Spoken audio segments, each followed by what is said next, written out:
ಬಗ್ಗೆ ಹೇಳೋದು? ಇವತ್ತು ಯಲಹಂಕ ಗ್ರಾಮಾಂತರ ಮಂಡಲ ಯುವ ಮೋರ್ಚಾ ಇವರ ನೇತೃತ್ವದಲ್ಲಿ ನಮ್ಮ ಯುವ ಮೋರ್ಚಾದ ಎಲ್ಲ ಪದಾಧಿಕಾರಿಗಳು ನಾಳೆ ಏನು ಜೂನ್ 27ನೇ ತಾರೀಕು ಯಲಹಂಕ ನಾಡಪ್ರಭು ಕೆಂಪೇಗೌಡರ ಜಯಂತಿ ಯಲಹಂಕದಲ್ಲಿ ನಡೀತಾ ಇದೆ. ಅದರ ಭಾಗವಾಗಿ ಯಲಹಂಕದ ವಿವಿಧ ಪುಣ್ಯಕ್ಷೇತ್ರಗಳನ್ನು, ಐತಿಹಾಸಿಕ ಕ್ಷೇತ್ರಗಳನ್ನು, ಪುರಾತನವಾದ ಕಟ್ಟಡಗಳನ್ನು ಸ್ವಚ್ಛ ಮಾಡುವ ಕೆಲಸವನ್ನು ಹಮ್ಮಿಕೊಂಡಿದ್ವಿ. ಅದರ ಅಂಗವಾಗಿ ಇವತ್ತು ದಾಸನಪುರ ಹೋಬಳಿನಲ್ಲಿ ಅಡಕಮಾನಹಳ್ಳಿ ಬಳಿ ಇರತಕ್ಕಂಥ ಪ್ರಸಿದ್ಧವಾದ ದೇವಸ್ಥಾನ, ಪುರಾತನವಾದ ದೇವಸ್ಥಾನ ಬಯಲು ಆಂಜನೇಯ ಸ್ವಾಮಿ, ಭಾಳ ಐತಿಹಾಸಿಕ ಹಿನ್ನೆಲೆ ಇರತಕ್ಕಂಥ ದೇವಸ್ಥಾನವನ್ನು ಸ್ವಚ್ಛ ಮಾಡಬೇಕು ಅಂತ ಏನು ಯುವ ಮೋರ್ಚಾ ವತಿಯಿಂದ ನಿರ್ಧಾರ ಆಗಿತ್ತು. ಆ ಒಂದು ಹಿನ್ನೆಲೆಯಲ್ಲಿ ಇವತ್ತು ಸುಮಾರು 100 ಜನ ಉತ್ಸಾಹಿ ಯುವ ಮೋರ್ಚಾದ ಕಾರ್ಯಕರ್ತರುಗಳು ಬಂದು ದೇವಸ್ಥಾನದ ಆವರಣವನ್ನು ಶುಚಿತ್ವಗೊಳಿಸಿ ಭಗವಂತನಲ್ಲಿ ಈ ನಾಡಿಗೆ ಒಳ್ಳೆಯದಾಗಲಿ, ಯಲಹಂಕ ಕೆಂಪೇಗೌಡರ ಜಯಂತಿ ಅತ್ಯಂತ ಯಶಸ್ವಿಯಾಗಿ ನಡೀಲಿ ಅಂತ ಪ್ರಾರ್ಥನೆ ಮಾಡಿದ್ದಾರೆ, ಪೂಜೆಯನ್ನು ಸಲ್ಲಿಸಿದ್ದಾರೆ. ಯಲಹಂಕ ನಾಡಪ್ರಭು ಕೆಂಪೇಗೌಡರು ಯಲಹಂಕವನ್ನು ರಾಜಧಾನಿಯಾಗಿ ಮಾಡಿಕೊಂಡು ಬೆಂಗಳೂರನ್ನು ಕನಸನ್ನು ಕಟ್ಟಿ ಬೆಂಗಳೂರು ನಗರವನ್ನು ವಿಶ್ವವಿಖ್ಯಾತವನ್ನು ಮಾಡಲಿಕ್ಕೆ ಕಾರಣಕರ್ತರೇನಾಗಿದ್ದಾರೆ. ಆ ಹಿನ್ನೆಲೆಯಲ್ಲಿ ಅವರ ಒಂದು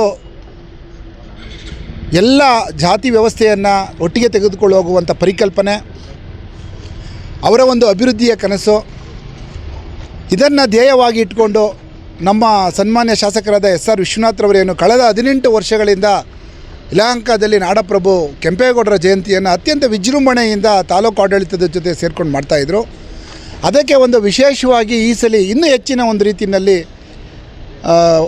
ಕಾರ್ಯಕ್ರಮ ಒಳ್ಳೇದು ಮಾಡಬೇಕು ಅಂತ ಹೇಳಿ ಅದರ ಪೂರ್ವಭಾವಿಯಾಗಿ ಅದರ ಒಂದು ಯುವಕರಲ್ಲಿ ಒಂದು ಪ್ರಜ್ಞೆಯನ್ನು ಮೂಡಿಸುವುದಕ್ಕೆ ಈ ಒಂದು ಸ್ವಚ್ಛತಾ ಕಾರ್ಯಕ್ರಮವನ್ನು ಹಮ್ಮಿಕೊಂಡಿದ್ವಿ. ಭಾಳ ಯಶಸ್ವಿಯಾದ ಕಾರ್ಯಕ್ರಮವನ್ನು ನಮ್ಮ ಯುವ ಮೋರ್ಚಾದವ್ರು ನಡೆಸ್ಕೊಟ್ಟಿದ್ದಾರೆ.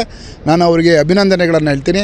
ಅದೇ ರೀತಿ ನಾಡಪ್ರಭು ಕೆಂಪೇಗೌಡರ ಆದರ್ಶ, ಅವರ ಧ್ಯೇಯ, ಅವರ ಏನು ಅನುಕರಣೀಯ ಗುಣಗಳಿದ್ದಾವೆ ಅವುಗಳೆಲ್ಲವನ್ನು ಅಳವಡಿಸಿಕೊಂಡು ಜೀವನದಲ್ಲಿ ಉತ್ತಮವಾದಂಥ ಜೀವನವನ್ನು ಕಟ್ಟಿಕೊಂಡು ಜೊತೆಗೆ ಎಲ್ಲ ಸಮಾಜದ ಎಲ್ಲ ಜಾತಿಯ ಎಲ್ಲ ಜನರನ್ನು ಒಟ್ಟಿಗೆ ತಗೊಂಡೋಗುವಂಥ ಮನಸ್ಸು ಆಗಲಿ ಅಂತ ಹೇಳ್ತಾ ಮತ್ತು ಈ ಕಾರ್ಯಕ್ರಮದಲ್ಲಿ ಭಾಗವಹಿಸಿದ ಎಲ್ಲರಿಗೂ ನಾನು ಹೃದಯಪೂರ್ವಕವಾದ ವಂದನೆಗಳನ್ನು ಅರ್ಪಿಸ್ತಾ ಇದ್ದೀನಿ. ನಾಳಿನ ಒಂದು ಕೆಂಪೇಗೌಡರ ಜಯಂತಿ ಕಾರ್ಯಕ್ರಮದ ರೂಪುರೇಷೆಗಳು ಏನೇನಾಗಿದೆ, ಯಾವ್ಯಾವ ಕಾರ್ಯಕ್ರಮಗಳು ನಡೆಯಲಿವೆ?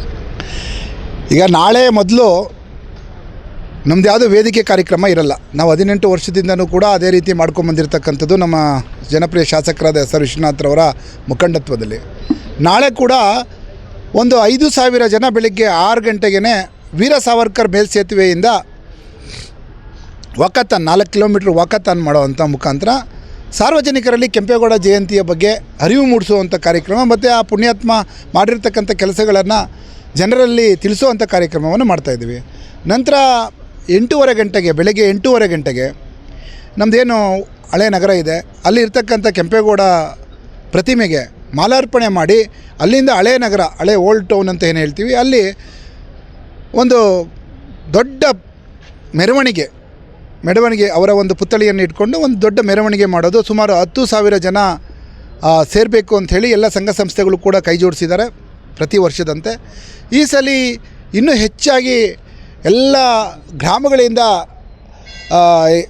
ಕೆಂಪೇಗೌಡರ ಅಭಿಮಾನಿಗಳು, ಕೆಂಪೇಗೌಡರ ವಿಚಾರಧಾರೆಗಳನ್ನ ಒಪ್ಕೊಂಡಿರ್ತಕ್ಕಂಥವರು ಮತ್ತು MLA SR ವಿಶ್ವನಾಥ್ರವರ ಬೆಂಬಲಿಗರು ಮತ್ತು ಎಲ್ಲ ಸಂಘ ಸಂಸ್ಥೆಯ ನೇತಾರರು ಮತ್ತು ಎಲ್ಲ ಯುವಕ ಮಂಡಳಿಯ ಮಿತ್ರರು ಎಲ್ಲರೂ ಕೂಡ ವಿಶೇಷವಾಗಿ ಭಾಗವಹಿಸ್ತಿರುವುದು ಈ ಕಾರ್ಯಕ್ರಮಕ್ಕೆ ಇನ್ನೂ ಹೆಚ್ಚಿನ ಮೆರುಗನ್ನು ತಂದುಕೊಡುತ್ತೆ.